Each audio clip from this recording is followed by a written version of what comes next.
Deliverable 4, written by Anne Doolan. Author's note, this presentation is being submitted on March 8th, 2019 for Ms. Audra Sherwood, Econ 3250 CBE, Section 4, Rasmussen College Managerial Economics course. All right, let's get this presentation started. We're going to start this off with our overview. And then we're going to go on to the different pay schedules options for the new CEO. We have option 1, which is a fixed fee, option 2, which is profit sharing, option 3, which is stock options, option 4 includes bonuses, and option 5 includes stock options and bonuses.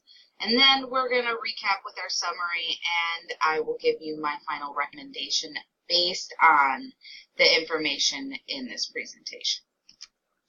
Company X is in search of a new CEO. We have 5 different payment options to choose from as to how we want to pay this CEO. The goal of this is to limit the risks and the liabilities on the firm. So why do we want to choose a contract? I guess would be what some of you may be asking. Well, a skillfully designed contract that provides the agent with strong incentive to act so that the outcome of the transaction is effective may reduce or eliminate moral hazard problems. So the first option we have is a fixed fee. The new CEO will receive a fixed wage. So with a fixed fee contract, our pros are it's a fixed cost to the firm. We know what we're going to be paying out. There's no question of up or down. And it's limited risk and liability on the firm. Now, the cons of it are that there's limited incentive for that new CEO to grow the firm. And this may actually lead to a second con of unethical behavior. They may be more apt to take risks because their wage is there regardless of what risk they take. So they may be apt to take more risky behavior and not do as good of a job. So who bears the risk on this? It's a split between the firm and the new CEO. The firm, because of the risks and the unethical behavior that CEO may be making, may actually drive profits down. And that new CEO also bears risk because they have limited incentive to grow the firm. And they will be led to unethical behavior and practice in having a fixed fee and knowing exactly what they're making. There's no potential for growth for them. The second option we have is profit sharing. The new CEO receives 15% of the firm's profit with no wage. The current value of the firm's profit multiplied times 0.15 is the equivalent to the fixed fee of wage option 1. So, for the profit-sharing contract, the pros of this would be it minimizes the risk for the firm, meaning that the firm actually has less risk on this because it gives the new CEO some incentive to continue on building the company to be a better company than it currently is. The cons of this is the quality of the CEO that we will get. And this is due to another con, that is, this CEO is not going to receive pay for a year, and very few people can afford to do that. And so to get a qualified candidate, we're not going to attract the best candidates with no wage. They're going to be expecting some form of compensation in that first year, during the time frame, not after the year end. So who bears the risk on this? The firm bears very minimal risk because that new CEO, in order to get paid, will need to build the firm into something better than what it currently is. So the firm holds very little risk in this. The new CEO holds a very high risk in this scenario because in order to get that pay, which they're going that year without pay, they are going to have to build the company into something better than it currently is, or keep it at least at the level it is to get that wage that they desire. Okay, stock options. The new CEO receives a base salary with an additional stock option tied to the total profits. The base salary is 10% lower than the fixed fee from option 1 with the additional 10% given in stocks. So, with the stock option contract, the pros are personal incentive for the new CEO to bring the firm to the next level because their pay is basically rated off of what they bring in.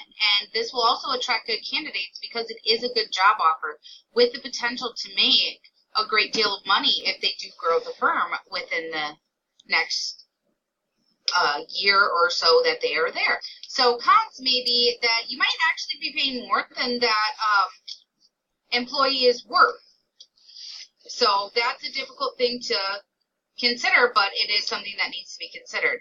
And this is also difficult to put a value on for that new CEO, but also for the company in estimating what exactly the salary of the CEO is going to be, because with stock options, it can go any which way. It can go up, it can go down.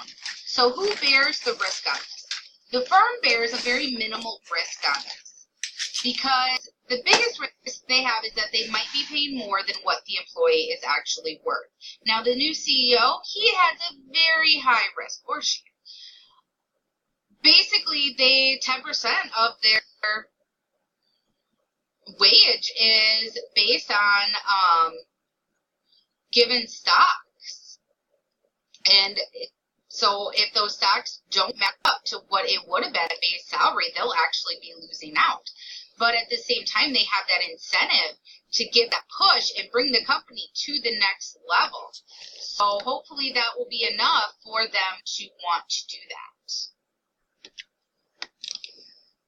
Okay, our fourth option is bonuses. The new CEO receives a base salary with an initial stock bonus, which is tied to total revenue, and the base salary is 10% lower than the fixed fee from option 1, with the additional 10% given as a bonus tied to the total revenue from the prior year. So, with the bonus contract, our pros are going to be the new CEO will know what his wage is for the year when he signs. It's not going to be an unknown, but they're also getting that bonus. So this could give them great incentive to grow the firm in the following year because they know that's what their next year's salary will be based on. That 10% bonus will be based on is what they do for this firm this year. So what are our cons on this? Well, it has a shared risk because it's going to go between the firm and it's going to go between the CEO. And I'll get further into that when we talk about who bears the risk a little bit later. Okay, so the influence on unethical behavior. Having the bonus being based on the 10% of the prior year, this could make the CEO go with some more unethical type of behavior. They may take greater risks knowing that their salary for this year is already determined and it's already based on last year. Now, they could quit before the following year or get them fired before the following year if they want to, if they decide to do some unethical behavior that doesn't work out in their favor. So they could limit their liability there. And now when we talk about who bears the risk, this is where I say that it's split in the firm is because knowing that prior year could lead that CEO to have unethical behavior because their salary is based on the prior year. Now, the new CEO, because if they want to have a higher salary next year, they're going to have to put in the work and bring the firm to the next level, is why I say that it is a split risk between the two. Okay, our fifth and last option is the stock option and bonus. The new CEO receives a base salary with additional stock options tied to the total profits. The base salary of 10% lower than the fixed fee from option 1 with an additional 5% given in stocks and 5% given in the form of a bonus.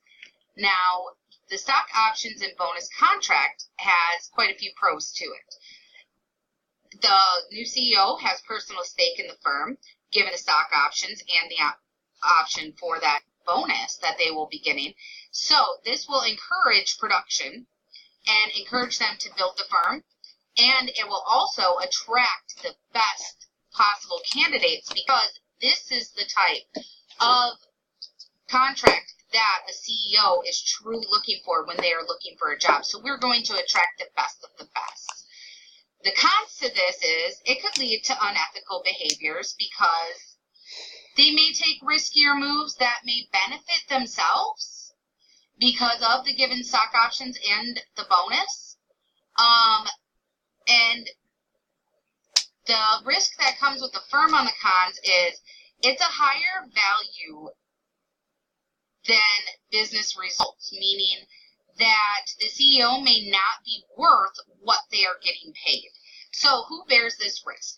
The firm, I would say, is very minimal, because that CEO is very unlikely to not get their worth on given the options that they're given of stock and bonus, in the form of stock and bonus, because they're going to want to build the firm up to get those higher profits in their own pocket, which is why the risk for the new CEO is very high, because they have a lot at stake with potential for income that they could be making or losing by not growing the firm.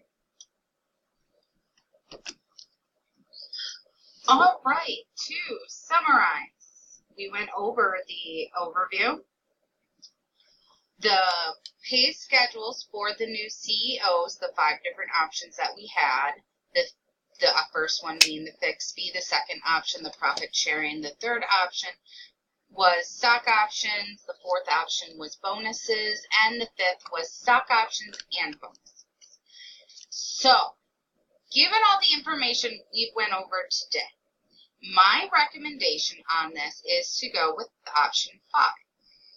And the reason that I say to go with option 5, the stock options and bonuses, is it limits the liability to the firm, as it gives the new CEO a greater incentive to do a good job, because their job performance is what their pay is basically based off of.